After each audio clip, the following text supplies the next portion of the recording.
On a eu chaud, j'ai eu très chaud, mais le Paris Saint-Germain arrive encore une fois à revenir dans un match très compliqué. Salut à tous les frérots, j'espère que vous allez bien, bienvenue sur la chaîne. Et aujourd'hui on se retrouve pour une petite vidéo débrief.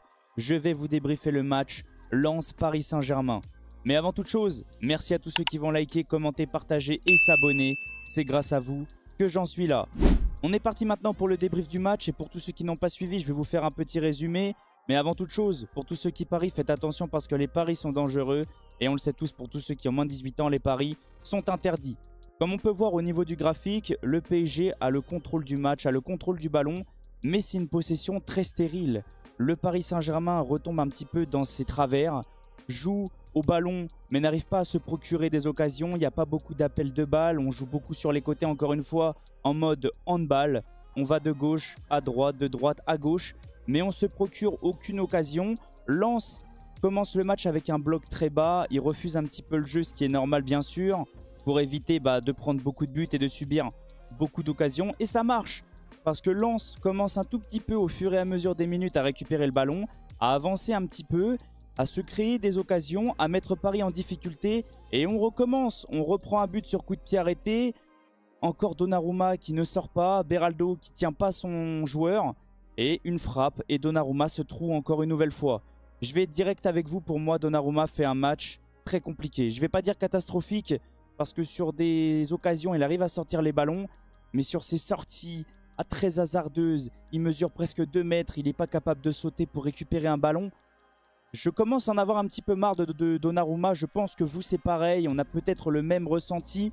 Moi je commence à me poser des questions à savoir si on doit s'en séparer. Et je me pose même la question à savoir si Safonov ne doit pas être titulaire contre Manchester City.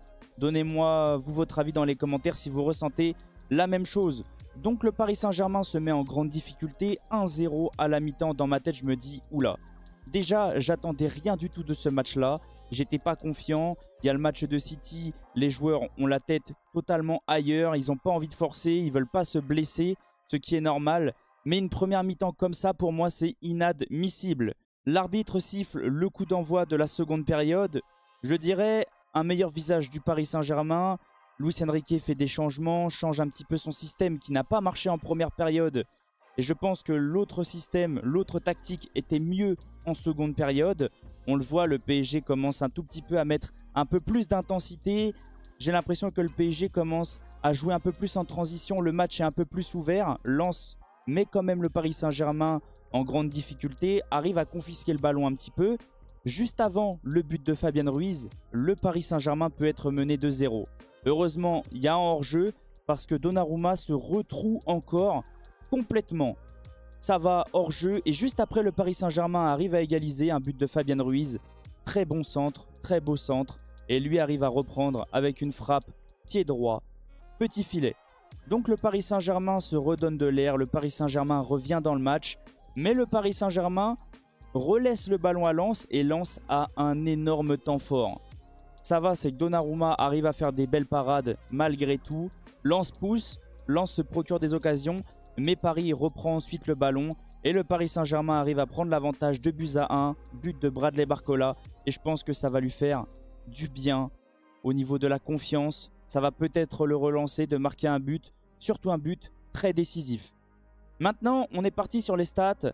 On peut le voir, le Paris Saint-Germain, comme je vous ai dit, a le contrôle du match. 67% de possession. Au niveau des XG, en première mi-temps, comme je vous ai expliqué, c'est très sec, que ça soit d'un côté comme de l'autre. 0,20, 0,12 côté parisien, c'est très compliqué. Aucune grande chance. Je crois qu'il y a juste une frappe de Fabien Ruiz, toute molle. Et Lens a juste son but sur le corner, sur le coup de pied arrêté encore une fois. En seconde période, c'est pas du tout le même match. Le Paris Saint-Germain revient avec de nouvelles intentions, décide de pousser, de mettre Lens en grande difficulté. 3 grandes chances, 2 manquées. Ça veut dire qu'on rate encore quand même beaucoup d'occasions. Mais on arrive quand même à pousser et à faire peur à Lens. C'est bien, Paris a 1,10 de XG, mais est capable de marquer 2 buts et de se donner de l'air. Et là, le truc que j'ai envie de vous dire, c'est que je trouve que la Ligue 1 est vraiment très faible. Je vais encore me répéter. Même quand le Paris Saint-Germain fait un match catastrophique, le Paris Saint-Germain arrive à s'imposer. Le Paris Saint-Germain arrive à revenir. Et surtout, on est à l'extérieur. Au bout de 1-0, tu dois peut-être fermer ou même essayer de punir l'adversaire. Et là, non, Paris a joué avec ses atouts. Paris a joué avec beaucoup d'absents, surtout des cadres. Et Paris a réussi à quand même revenir dans le match. Donc ça va devenir très compliqué. À chaque fois, je me dis, allez, peut-être que cette saison, la Ligue 1, ça va être un peu mieux. Il va y avoir peut-être des concurrents au PSG. Bah pas du tout. Le PSG est en train de filer tout droit vers le titre. J'ai pas envie de prendre de l'avance, mais comme on peut le voir, le Paris Saint-Germain compte 10 points d'avance sur le deuxième et prend de l'avance sur ses concurrents qui sont pas totalement sereins depuis le début de la saison. On peut voir, soit ils gagnent, soit ils perdent, soit ils font match nul. Donc c'est un petit peu compliqué. On est parti maintenant sur la composition et surtout sur le nouveau système de Luis Enrique, lui qui a totalement changé sa façon de jouer. Il commence avec Donnarumma dans les cages. 3 centraux, mais 3 centraux gauchers, Beraldo, Pacho, Hernandez. J'étais inquiet, mais en vrai, ça s'est plutôt bien passé. Ce sont des bons joueurs techniquement, ils arrivent quand même à relancer proprement les ballons. Il a commencé avec un milieu à 4, et là je l'ai ressenti que ça allait pas totalement. J'avais l'impression qu'il manquait quand même un joueur, manque d'appel, manque d'intensité, manque d'envie, pas beaucoup de choix, et des joueurs qui étaient un petit peu perdus dans son système. Nuno Mendes et Warren, c'était pas mauvais, mais en première, j'ai senti le Paris Saint-Germain un peu perdu. Et il a commencé avec une attaque à 3, Bradley Barcola à droite, Désiré Doué à gauche et Lee Kang-in en faux neuf. La première mi-temps, j'ai pas aimé. Je vais vous dire directement, Barcola, je l'ai pas senti à l'aise. Et pareil pour Désiré Doué. Et moi, ce que j'aime beaucoup avec Luis Enrique, c'est que quand ça va pas, il change. Et en deuxième mi-temps, Désiré Doué est passé à droite et Bradley Barcola à gauche. Et les deux joueurs étaient beaucoup plus à l'aise. Et on le voit, Barcola passeur et buteur. Et Lee Kang-in en numéro 9, je dirais que c'était pas trop mal à l'intérieur du jeu, mais il perd encore beaucoup de ballons. Et j'ai quand même envie de revenir sur Warren, même si je dis que c'est un bon match parce qu'il se bat quand même. Il est toujours là pour essayer de rapporter un plus. Il perd beaucoup de ballons. Et même au niveau de la distribution, au niveau des passes, des contrôles, des fois c'est un petit peu compliqué. Je ne vais pas lui tomber dessus parce que c'est pas non plus son poste. Mais j'espère sincèrement que ça ne sera pas la même contre Manchester City parce que je pense que Luis Enrique va le mettre titulaire. Au niveau des entrées, ça a apporté quand même un plus. Joao Neves est passeur. Je trouve que Gonzalo Ramos en 9 apporte quand même un plus et gêne quand même les défenseurs. Et Seny Mayoulé est rentré tard mais a failli marquer. Donc je trouve que les choix de Luis Enrique sont pas mauvais à part en première période.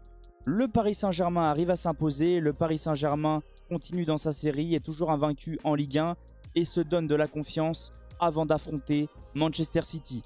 En tout cas, merci à tous ceux qui sont restés du début jusqu'à la fin. Merci à tous ceux qui vont liker, commenter, partager et s'abonner. C'est grâce à vous que j'en suis là. N'hésitez pas, vous, à me donner votre avis dans les commentaires. Je viendrai vous répondre avec grand plaisir. En espérant qu'on continue cette bonne série contre Manchester City et qu'on revienne encore avec le sourire. Passez une excellente soirée et on se retrouve tout à l'heure pour le débrief du match Retafe-Barcelone. Ciao les potes!